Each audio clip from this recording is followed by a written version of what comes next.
प्रदेश के ऊर्जा मंत्री प्रद्युम्न सिंह तोमर आर्थिक राजधानी इंदौर पहुंचे, जहां वे भाजपा कार्यालय गए और यहां पत्रकारों से चर्चा करने के दौरान उन्होंने आने वाले समय में शुरू होने जा रही ऊर्जा विभाग से जुड़ी कई अहम योजनाओं की जानकारी दी। देखिए खास रिपोर्ट। इंदौर पहुंचे ऊर्जा मंत्री प्रद्युम्न सिंह तोमर बिजली विभाग के अधिकारियों की बैठक लेने के बाद भाजपा कार्यालय पहुंचे, जहां उन्होंने पत्रकारों के सवालों का बेबाक अंदाज में जवाब देते हुए आने वाले समय में ऊर्जा विभाग की ओर से शुरू की जाने वाली योजनाओं को लेकर चर्चा की। देखिए, ग्वालियर इंदौर हम लोग आए हैं। हमारे पार्टी की मंशा है कि ऊर्जा विभाग से संबंधित जो आमजन की समस्याएं हैं उनको सुना जा सके, उनका निराकरण हो। हमारे संघ पार्टी कार्यालय पे भी जो आमजन आते हैं या हमारे साथियों की कोई शिकायत है उसका निराकरण हो। और जब हम मौके पे जाते हैं, भौतिक रूप से कोई निरीक्षण करते हैं, तो अगर कोई कमी होती है तो उसमें सुधार करने का भी अवसर मिलता है। इस उद्देश्य से मेरा इंदौर आगमन हुआ है।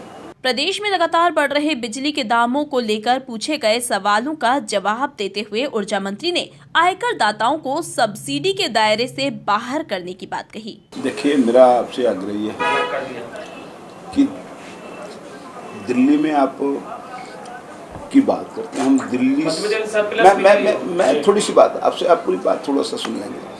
दिल्ली की बात आपने की, हम दिल्ली से ज़्यादा सस्ती बिजली मध्य प्रदेश में देते हैं। कहोगे कैसे?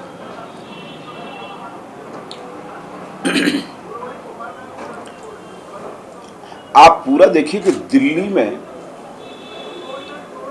कोई किसान है क्या? हम यहाँ किसान को जो बिजली देते हैं वो 92 पैसा हम देते हैं, सरकार देती है। 8 पैसा किसान से मिलता है। 14 साढ़े 14 हजार करोड़ की सब्सिडी हम दे रहे हैं। दिल्ली में ये पार्ट 14,000 हटा दीजिए।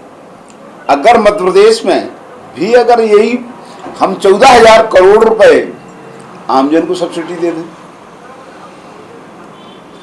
दूसरा हम आमजनों को 4,500 करोड़ रुपए सब्सिडी दे रहे हैं। 92 लाख उपभोक्ता को 100 यूनिट बिजली 100 रुपए में दे रहे हैं। एक उपभोक्ता पे लगभग 459 रुपए तो समथिंग आपका हम सब्सिडी देते हैं। 100 रुपए उसको देता है, तब 559 का बिल बनता है। तो हमारा ये कहना है, ये कोई हम नहीं दे रहे, कोई पैसा हमारा थोड़ी है, हम तो ट्रस्टी है। कई करोड़ के रूप में जो आमजन का खून पसीने की कमाने का पैसा आता है, उस पैसे का सदुपयोग सही जगह पर हो जाए, ये करने की व्यवस्था सरकार की।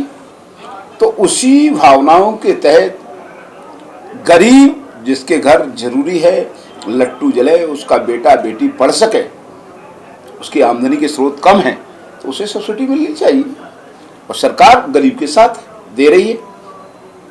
पर वो जो लोग इनकम टैक्स पे ही हैं, चाहे वो राजनेता हो, चाहे वो अधिकारी हो, चाहे वो उद्योगपति हो, चाहे डॉक्टर हो, जब उसे सब्सिडी की जरूरत नहीं है तो फिर उसे सब्सिडी खुद भी लोग नहीं चाहते।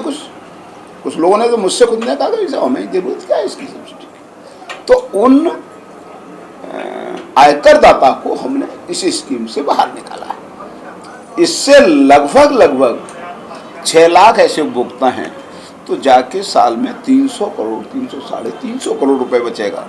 वो 300 साढ़े 300 करोड़ रुपए हमारे पंडित दीनदयाल उपाध्याय जी का सोच था कि अंतिम पंक्ति के अंतिम व्यक्ति को सरकारी की योजनाओं का लाभ मिले, तो उस बेटे के इलाज पे पैसा खर्च हो सके, उसकी शिक्षा पे खर्च हो सके। ये पैसे का सदुपयोग ऐसी जगह पे हो जिससे जनता का जो हमने पैसा टैक्स के रूप में लिया है उसका सही सदुपयोग। बिजली कंपनियों के कर्मचारियों के लगातार आंदोलन करने के सवाल पर ऊर्जा मंत्री ने जवाब देते हुए जनहित में फैसला लेने की बात कही। अभी मध्य प्रदेश में हम लोग ऐसा हम अभी सोच नहीं है, परंतु जो जनहित में होगा, जनता के हित में जो फैसला होगा वो फैसला हम लोग करेंगे। जो जनहित में होगा उस फैसला करेंगे। देखिए, निश्चित रूप से आने वाला जो सौर ऊर्जा से जो हमें बिजली मिल रही है प्लांटों से, वो सस्ती है। तो निश्चित रूप से जब कोई चीज़ सस्ती मिलेगी, हम भी अब जब मार्केट में जाते हैं, अगर कोई वस्तु सस्ती मिलती है और क्वालिटी भी अच्छी हो तो हम उसको लेते हैं। शहर में राशन माफिया पर हुई सबसे बड़ी कार्रवाई को लेकर ऊर्जा मंत्री ने ऐसे लोगों पर कठोर कार्रवाई करते हुए गरीब का हक नहीं मारने देने की बात कही। ये देखिए, खाद्य विभाग ने जो हमारे कलेक्टर ने यहाँ पे और सरकार द्वारा कार्रवाई की गई है, वो इतनी सटीक कार्रवाई है कि जो गरीब जो भूख से चिल्ला रहा है उसका हक मारने वाले लोग, चेहरा आपके सामने उजागर हो गया। 50,000 लोगों का राशन खा गए ये लोग। और जो लोग ये कहते थे,